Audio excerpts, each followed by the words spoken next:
ইয়াদুরু হাওলা কবরিহি সানাতান, ওই রুহুটা তার কবরের চারিদিকে 1 বছর ধরে ঘোরে। 1 বছর কবরের চারিদিকে কেন ঘোরে? ইয়ানজুরু মাইয়াদু লাহু ওমান হাজেনা আলাইহে, ওই রুহটা ঘুরে ঘুরে দেখে কে তার জন্য দোয়া করছে আর কে তার জন্য ব্যতীত হয়ে আছে। 1 বছর তার কবরের চতুর্দিকে ঘোরে। জি, কিতাবে এসছে মা মারা গেছে, ছেলে প্রত্যেক জুম্মার দিনে মায়ের কবরের ধারে যায়, সবরেসানি করে। তো অন্যান্য মোর্দারা ওই মহিলাকে বলে, ওই তোমার ছেলে আসতেছে, ওই তোমার ছেলে আসতেছে বলে দেয়। আমরা যখন কবরের ধারে গিয়ে সালাম করি, আসসালামু আলাইকুম ইয়া আহলাল কুবুর, তখন আল্লাহ রুহগুলো তাদের কবরের মধ্যে দিয়ে দেন। কে দোয়া করছে, কি বলে দোয়া করছে, সব ওই রুহু দেখতে পায়, ওই মুর্দা দেখতে পায়। আমরাও তো মরব। 2 নম্বর হাদিস, আল্লাহর নবী আল্লাহর হাবিব বললেন, ইজা কানা ইয়াউমাল জুমআ, যখন জুমার দিন আসে, শুক্রবার দিন যখন আসে, মনে রাখবেন, আও কানা ইয়াউমু ঈদিন, অথবা ঈদের 2টো দিন যখন আসে, আও কানা লাইলাতুন নিসফে মিন শাবান, অথবা শাবানের শবে বরাতের রাত যখন, শবে বরাত যখন আসে, শাবানের মধ্যবর্তী 15 তারিখের রাত যখন আসে, আও কানা লাইলাতুল কদরিল মুবারাকা, অথবা লাইলাতুল কদর যখন আসে, কদরের রজনী যখন আসে, ইয়াখরুজুনাল আমওয়াতা মিন কুবুরিহিম, সব ইমানদার মুর্দারা তাদের নিজে নিজে কবর থেকে বাইরে বার হয়ে যায়। কেউ কবরে থাকে না, সব কবর থেকে বাইরে বার হয়ে যায়। শুক্রবারের দিন, 2টো ঈদের দিন, শবে বরাত, শবে কদর, এই দিন আর রাত কবরের ইমানদার মুর্দারা সব বাইরে বেরিয়ে যায়। যায় কোথায়? নবী আমার বললেন, ইয়াকুমুনা আলা আবওয়াবি বুয়ুতিহিম, যে রূহ যে বাড়ির, ওই বাড়ির ঘরের দরজার চৌকাঠের উপরে দাঁড়িয়ে যায়। আমার বাড়িতে যারা মরেছে, আমার বাড়ির ঘরের দরজার চৌকাঠে তারা দাঁড়ায়। আপনাদেরও জি, ওই মোর্দারা কি বলে দাঁড়িয়ে দাঁড়িয়ে, ইয়াকুলুনা ইরহাম আলাইনা বিসাদাকাতিন আও লুকমাতিন, তারা বলে, হে আমার আওলাদেরা, ও আমার বাড়ির মানুষেরা, আজ আমাদের প্রতি একটুখানি রহম করো, 2 রাকাত এমনি করে সাদকা দিয়ে আমাদের নামে দান করে দাও, অথবা আমাদের নামে 2টো খেতে দাও মানুষকে। সবাই বলে ঘরের দরজায় দাঁড়িয়ে, এই একটু দয়া করো। ভিখারিরা যেমন এসে কাকুতি মিনতি বলে, মা 2টো ভিক্ষে দাও, 2টো খেতে দাও, ঠিক ওই রকম বলে, এই আমার আপনজনেরা, বাড়িওয়ালারা, আজ আমাদের নামে একটু দান করে দাও, 2টো মানুষকে 2টো খেতে দাও। ফাইল্লাম তাকদিরু, দান যদি করার ক্ষমতা তোমার না থাকে, টাকা পয়সা যদি না থাকে, তাহলে যদি খেতে দেওয়ার ক্ষমতাও তোমার না থাকে, তাহলে ফাসকুরুনা বিরাকাতাইন, আমাদের কথা স্মরণ করো, 2 রাকাত নামাজ অন্তত পড়ে দাও। 2 রাকাত নামাজ পড়ে অন্তত আমাদের কথা একটু মনে করো, ওই 2 রাকাত নামাজের নেকি আমাদের রুহে পৌঁছে দাও। ফানা মুহতাজুনা ইলাইহি, আজ আমরা তোমাদের ওই নেকির বড় মুখাপেক্ষী, ওই নেকির বড় মুখাপেক্ষী। জি, কিতাবে এসেছে, এক ব্যক্তি স্বপ্ন দেখছে, কোনো বুজুর্গ ব্যক্তি, সম্ভবত মালিক ইবনে দিনার রহমাতুল্লাহ আলাইহি, তিনি দেখছেন যে একটা গোরস্থানের সব মুর্দাদের চেহারাগুলো ঝলমল ঝলমল ঝলমল করছে, কিন্তু একজনা মানুষের চেহারা কালো মলিন হয়ে রয়েছে। তিনি জিজ্ঞাসা করলেন,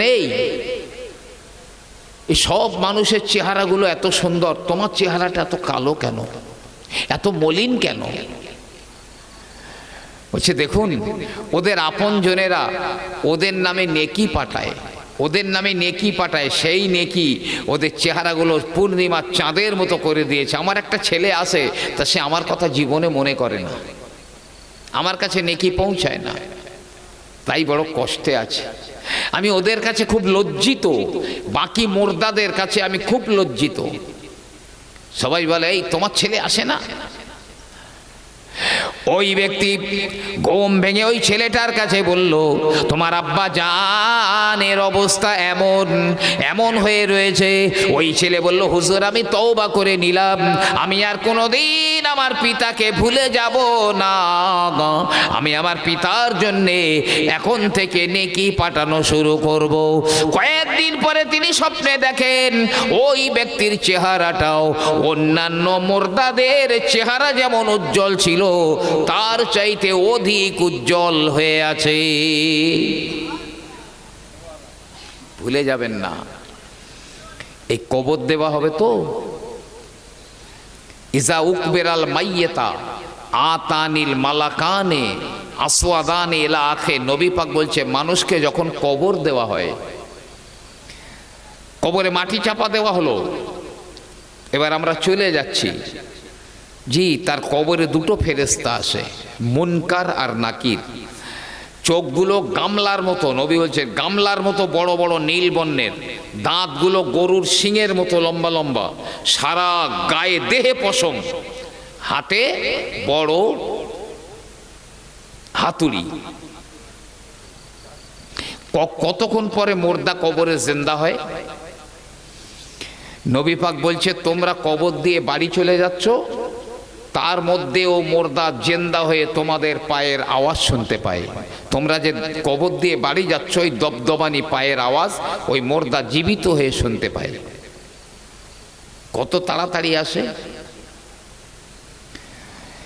নবী আমার বলেন, হে আমার সাহাবারা, ওই মুনকার আর নাকিরের গলার স্বাভাবিক আওয়াজ হবে আকাশ থেকে বজ্রপাত হলে যেমন আওয়াজ হয়, ওই দুটো ফেরেশতার গলার স্বাভাবিক আওয়াজ বজ্রপাতের মতো হবে, বাজ পড়ার মতো আওয়াজ হবে।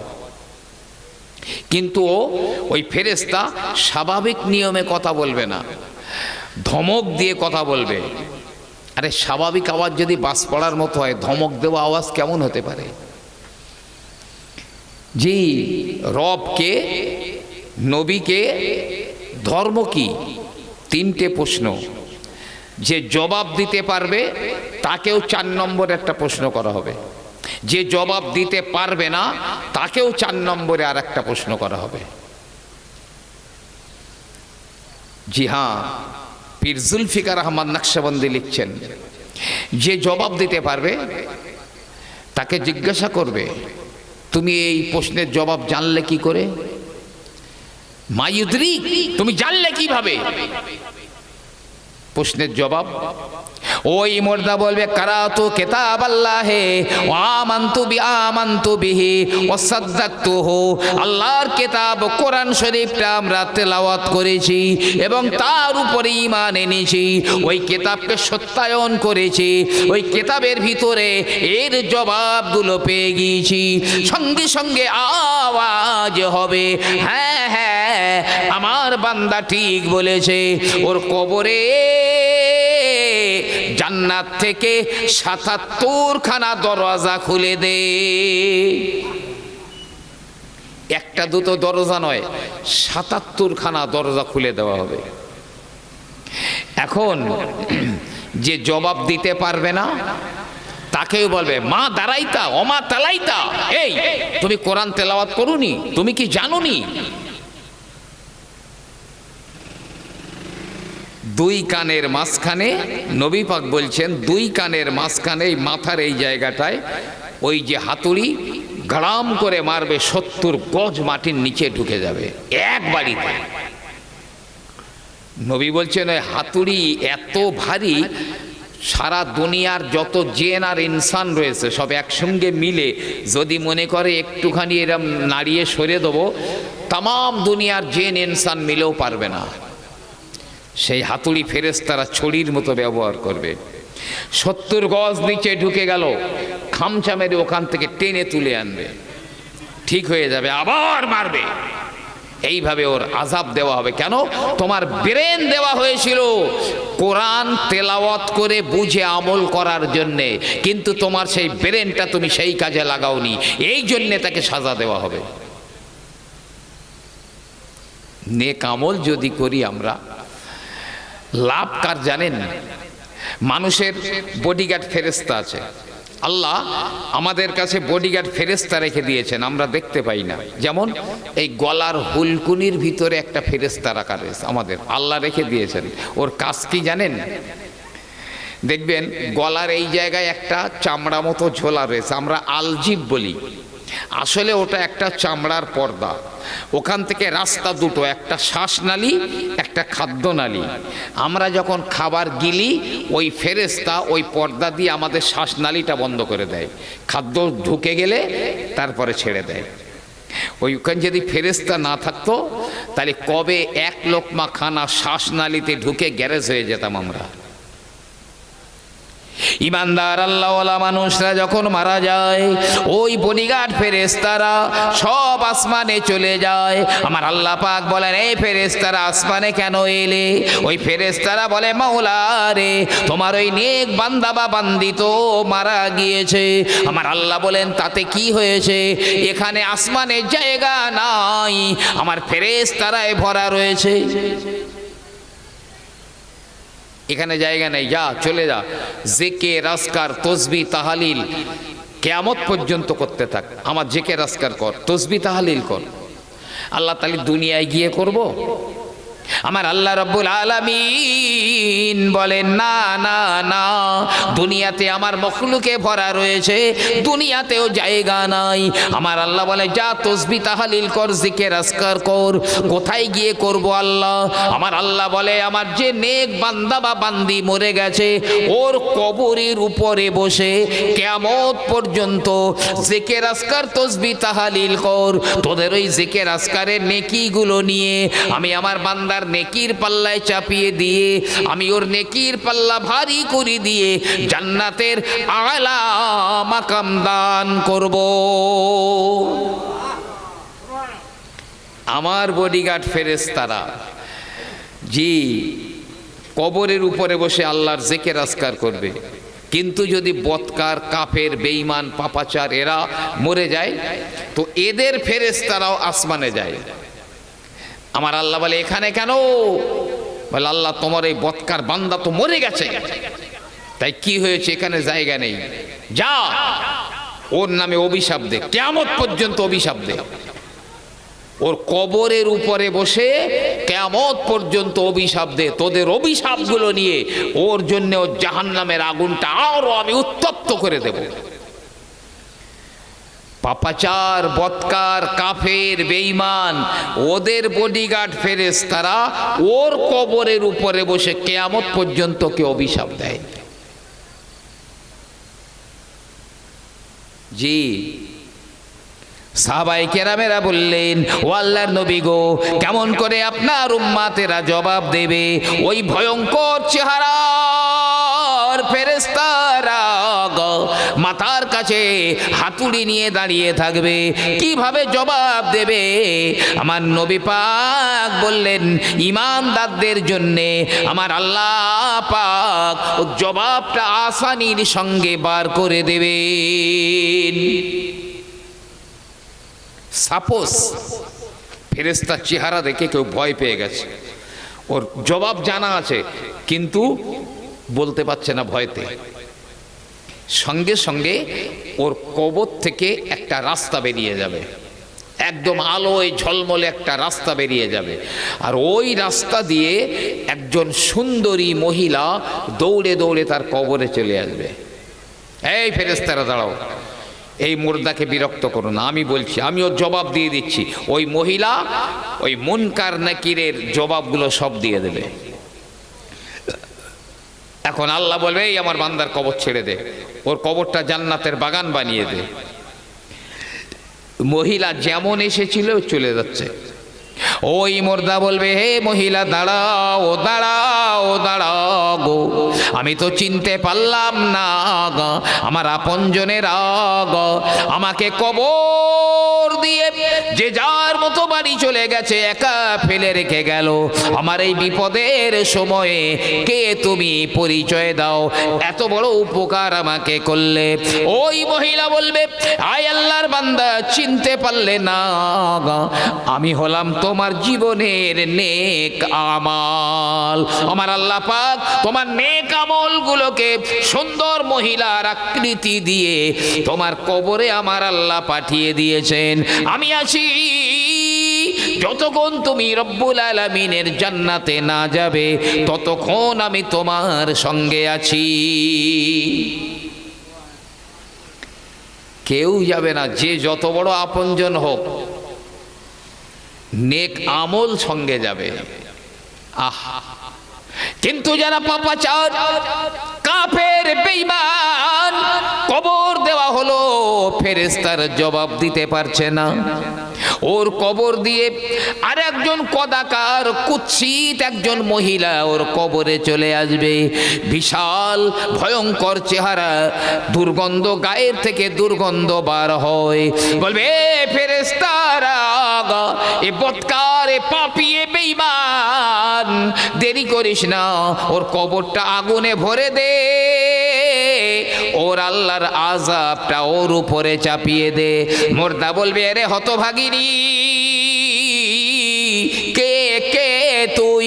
আমি তো জবাব দিতে পারি না, তার উপরে কাঁটার উপরে নুনের ছিটা কেন দিস? বলবে, এই হতভাগা, চুপ করে থাক, তুই চিনিস না আমি হলাম তোর জীবনের বদআমাল, জীবনের বদআমল আমি। আল্লাহর জাহান্নামে না ঢোকানো পর্যন্ত আমি তোর সঙ্গেই রয়েছি, তোকে আল্লাহ জাহান্নাম পর্যন্ত ঢুকিয়ে দেব। একটা লম্বা হাদিস আছে, খুব লম্বা একটা হাদিস আছে। যখন কারো, ভাই, আজরাইলের একটা নূরের টেবিল আছে, আর আমরা বলি না সিদরাতুল মুনতাহা, ওখানে একটা বড় কুল গাছ রয়েছে, কুল গাছ। সেই গাছের দুনিয়ার সৃষ্টি জীব পরিমাণ পাতা আছে, প্রত্যেকের জন্য একটা করে পাতা আছে, প্রত্যেকের জন্য একটা করে পাতা। আমার নামেও একটা পাতা আছে, আপনাদের প্রত্যেকের নামে নামে একটা করে পাতা আছে। ধরেন কেউ 40 দিন পর মরবে, 40 দিন পর, ওই আজরাইলের টেবিলে 40 দিন আগে তার নামের পাতাটা খসে পড়ে, খসে পড়ে। দেখে কে, অমুক গ্রামে অমুকের ছেলে কি অমুকের মেয়ে অমুক। আজরাইল এই 40 দিন প্রস্তুতি নেন ওর রুহ কবজ করার জন্যে। আমি বড় অবাক হয়ে যাই, হয়তোবা ওর নামের পাতা পড়ে গেছে টেবিলে, ওর কাফন এসে গেছে বাজারে, তখনও হয়তো শোক টান দিচ্ছে। এটাই পৃথিবীর অষ্টম আশ্চর্য। প্রিয় নবী আমার বলেন, যখন আল্লাহওয়ালা, নেকিওয়ালা, পরেজগার, মুত্তাকি মানুষের মৃত্যুর সময় হয়ে যায়, আমার আল্লাহ পাক বলেন, আজরাইল, অমুক আমার বন্ধু, যা অমুক গ্রামে অমুকের বেটা আমার বন্ধু, অমুকের রূহটা বার করে নিয়ে আয়। নবী আমার বলেন, হযরতে আজরাইল জান্নাতের ভিতর থেকে 500 ফেরেশতা সঙ্গে করে নেন। জান্নাতের ভিতর থেকে আজরাইল 500 ফেরেশতা নেন, প্রত্যেকের হাতে একটা করে রাইহানের ফুলদানি, প্রত্যেক ফুলদানিতে 20টা করে রং, প্রত্যেক রং থেকে এক এক রকম সুগন্ধ বার হচ্ছে। খুব ভালো করে বুঝবেন, 500 ফেরেশতা, প্রত্যেক ফেরেশতার হাতে একটা করে রাইহানের ফুলদানি, প্রতি ফুলদানিতে 20টা করে রং, আর প্রতি রং থেকে এক এক রকম সুগন্ধ বার হচ্ছে। আর জান্নাতের ভিতর থেকে হযরতে আজরাইল তুলতুলে নরম সুগন্ধযুক্ত জান্নাতি খুশবুতে ভরা সাদা রঙের একটা কাপড় নিয়ে আসেন। ওই 500 ফেরেশতারা ওই ব্যক্তির চারিদিকে রাইহানের ফুলদানি এমন করে ধরে দাঁড়িয়ে থাকে। আজরাইল তার মাথার কাছে বসে, শিয়রে বসে। এখন এই ফেরেশতারা রাইহানের ফুলদানি নিয়ে আসে। ওই মুর্দার জান্নাতের দরজা তার জন্য খুলে দেওয়া হয়, আর জান্নাতের খুব সুখ শান্তির জায়গাগুলো দেখানো হয়। এই বাচ্চা কাঁদলে যেমন প্রলোভন দেখানো হয়, ঠিক ওই মুর্দাকে জান্নাতের ভালো ভালো জায়গাগুলো দেখিয়ে প্রলোভন দেখানো হয়। জি, প্রলোভন দেখানো হয়। হযরতে আজরাইল আলাইহিস সালাম ওই ব্যক্তির থুতনির নিচে ওই সাদা রঙের রেশমি কাপড় তুলতুলে নরম আর সুগন্ধযুক্ত তার থুতনির কাছে এমন করে ধরে আর বলে, ইয়া আইয়াতুহান নাফসুল মুতমাইন্না তুরজিই ইলা রাব্বিকি রাদিয়াতাম মারদিয়া ফাদখুলি ফি ইবাদি ওয়াদখুলি জান্নাতি। এই নফসে মুতমাইন, অনুগত নফস, ইরজিই, ফিরে এসো, ইলা রাব্বিকে, তোমার প্রভুর দিকে, রাদিয়াতাম মারদিয়া, সন্তুষ্ট চিত্তে, ফাদখুলি ফি ইবাদি, আল্লাহর নেক বান্দাদের দলভুক্ত হয়ে যাও, আর ওয়াদখুলি জান্নাতি, ওই জান্নাতের ভিতরে ঢুকে যাও। নবী আমার বলেন, খাঁচার ভিতরে পাখি থাকলে বার হবার জন্যে পাখিটা যেমন ছটফট করে, ওই ব্যক্তির রূহটা বার হবার জন্যে ওর ভিতরে ছটফট করে। আজরাইল রূহটা বার করে কেমন? নবী পাক বলছে, শুকনো আটার ভিতরে একটা পশম, শুকনো আটার ভিতরে একটা পশম রয়েছে, ওই পশমটা ধরে টেনে বার করলে যেরকম খুব সহজে একদম ফুস করে বেরিয়ে আসে, তো মনে হচ্ছে যেন শুকনো আটার ভিতর থেকে একটা পশম টেনে বার করে নিয়েছে। এইভাবে রূহ কবজ করেছে। আজরাইল ওই ব্যক্তির সঙ্গে খুব ভালো ব্যবহার করে, কারণ আল্লাহ বলেছে আমার বন্ধুর রূহটা বার করে আন। এই জন্যে ওই খুব সুন্দর ব্যবহার করে আল্লাহর কাছে নিজের পজিশনটা ভালো করার জন্যে। আজরাইল আলাইহিস সালাম রূহটা ওই কাপড়ে জড়িয়ে নিয়ে চলে যায়, মিশক আম্বরের মতো সুগন্ধ বার হয়। 500 ফেরেশতারা যায় না, ওই লাশের চারিদিকে রাইহানের ফুলদানি নিয়ে দাঁড়িয়ে থাকে। আজরাইল প্রথম আসমানে চলে যায়। প্রথম আসমানের দরওয়ান, দরজা খুলে দাও। কে রয়েছে? বলে অমুক গ্রামে অমুকের বেটা আল্লাহর বন্ধু অমুকের রূহ। দরজা খুলে দেওয়া হলো। হযরত আজরাইল রূহটা নিয়ে প্রথম আসমানের উপরে উঠে গেলেন। ওইদিকে ফেরেশতাদের সরদার জিবরাইল আলাইহিস সালাম 70,000 ফেরেশতা নিয়ে প্রথম আসমানে অপেক্ষা করছেন। জোরে বলুন সুবহানাল্লাহ। এই রূহটাকে সসম্মানে আল্লাহ পাকের কাছে নিয়ে যাওয়ার জন্য ফেরেশতাদের সরদার জিবরিল আমিন আলাইহিস সালাম 70,000 ফেরেশতা নিয়ে অপেক্ষা করছে। সবাই বলে, কার রূহ রে আজরাইল? তুমি তো এতক্ষণ রেখে দিয়েছো, কি সুন্দর জান্নাতি গন্ধ রূহ থেকে বার হয়, দাও আমাকে দাও। ও বলে, আমাকে একবার দাও, আমাকে একবার দাও।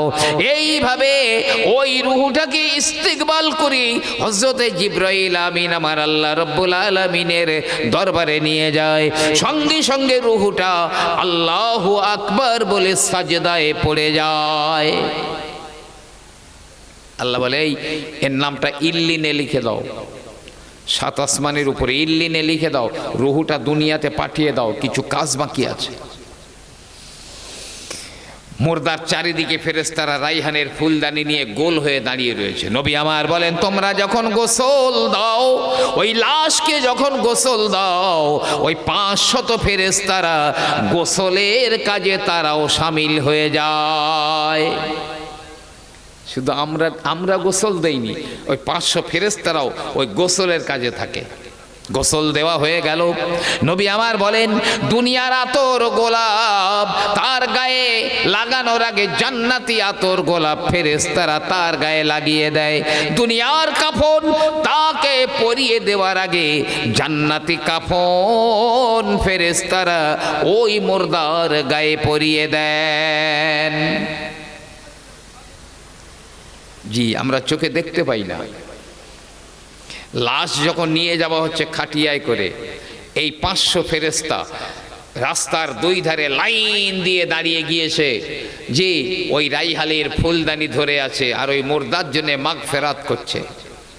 জানাজা হয়ে গেল, কবরে দাফন করে দেওয়া হলো। ফেরেশতা যখন তাকে 3টি প্রশ্ন করলো, প্রশ্নের জবাবটা অটোমেটিক দিয়ে দিল। ফেরেশতারা বলে, হে আল্লাহর বান্দা, তুমি এর জবাব দিতে পারবে? আমরা জানতাম। এখন একটু উপরের দিকে তাকাও। উপরের দিকে তাকিয়েছে, দেখছে জান্নাতের 8খানা দরজা খুলে দিয়েছে। জান্নাতের 8খানা দরজা খোলা। বলছে ওই হলো তোমার ঠিকানা। নিচের দিকে তাকাও। নিচে তাকিয়েছে জাহান্নাম। বলে ওই জাহান্নাম আল্লাহ তোমার জন্য বানিয়েছিলেন, তবে দুনিয়াতে তুমি এমন আমল করেছো জাহান্নাম থেকে বেঁচে গিয়েছো, তোমার ঠিকানা এখন ওই জান্নাত। বলছে তাহলে আমাকে আমার ওই জান্নাতে তাহলে তাড়াতাড়ি নিয়ে চলো। বলছে এখন ঘুমাও, ঘুমিয়ে যাও। কানৌমুল আরুস, নববধূর মতো বাসর ঘরে নববধূ ঘুমায়, কেউ তাকে জাগায় না, জাগায় একমাত্র তার স্বামী। তুমি ঘুমিয়ে যাও, তোমার রব প্রভু আল্লাহ তোমাকে ডেকে নেবেন। আল্লাহ রাব্বুল আলামিন বলেন ওর কবরে 77খানা জান্নাতের দরজা খুলে দে। 77খানা জান্নাতের দরজা দিয়ে ওই কবরে জান্নাতের আলো বাতাস সুগন্ধ ওই কবরে কিয়ামত পর্যন্ত প্রবেশ করে। এখন কবরের আযাব ঘাড় বার করেছে বাইরে, কবরে ঢুকবে। কবরের আযাব ঘাড় বার করেছে, ওর কবরে ঢুকবে। মাথার দিকে নামাজ, পার দিকে রোজা, একদিকে যাকাত। জি, এইসব আমলগুলো চারিদিকে ঘিরে ধরে। কেউ সবাই বলে এখান দিয়ে যেতে দেবো না, ওখান দিয়ে যেতে দেব না। আর মানুষের সবর কবরের উপরে দাঁড়িয়ে থাকে, সবর, ধৈর্য। কবরের আযাব ফিরে চলে গেল, কোনো দিক দিয়ে কবরে ঢুকতে পারলো না। তখন এই সবর বলে, হে নামাজ, হে রোজা ইত্যাদি, তোমরা যদি কেউ দুর্বল হয়ে যেতে, অর্থাৎ তোমাদের ভিতর দিয়ে যদি আযাব ঢুকতে যেত, আমি তাকে রুখে দিতাম। তবে না না, তোমরা সবাই ওই আযাবকে হটিয়ে দিয়েছো। আমি এখন এর কবরের উপরে আছি, কিয়ামতের দিনে আমি ওর মিজানের পাল্লায় কাজে দিয়ে দেব। কিন্তু যখন কোন পাপাচার বেঈমান কাফের তার মৃত্যুর সময় হয়, আল্লাহ বলে, হে আজরাইল, যা আমার ওই দুশমনটার রূহ বার করে নিয়ে আয়। আমি ওর জীবন ধারণের সব কিছু ওকে দিয়েছিলাম আমি, কিন্তু ও নেমক হারামি করেছে, ও দুনিয়াতে বিশ্বাসঘাতকতা করেছে। আজ আমি বদলা নেব, যাও রূহ বার করে নিয়ে আয়। হযরত আজরাইল আলাইহিস সালাম জাহান্নামের ভিতর থেকে 500 ফেরেশতা সঙ্গে করে নেয়। সবার কাছে আগুনের এবং কাঁটা যুক্ত চাবুক থাকে, এবং সবার কাছে তামার টুকরো থাকে, আগুনে লাল করা তামা। আর আজরাইল জাহান্নামের ভিতর থেকে পিচ্চর দুর্গন্ধ ওই চট নিয়ে আসে। এবারে এই 500 ফেরেশতা গোল হয়ে দাঁড়ায়, আর ওই চাবুক দিয়ে ওর মুখে আর নিতম্বে কোমরের নিচে আঘাত করে, বারবার আঘাত করে। জি, আর আজরাইল ওই জাহান্নামের ভিতর থেকে দুর্গন্ধ ওই পিচ্চট ও থুতনিতে ধরে আর বলে, এ খাবিস নফস বেরিয়ে আয়।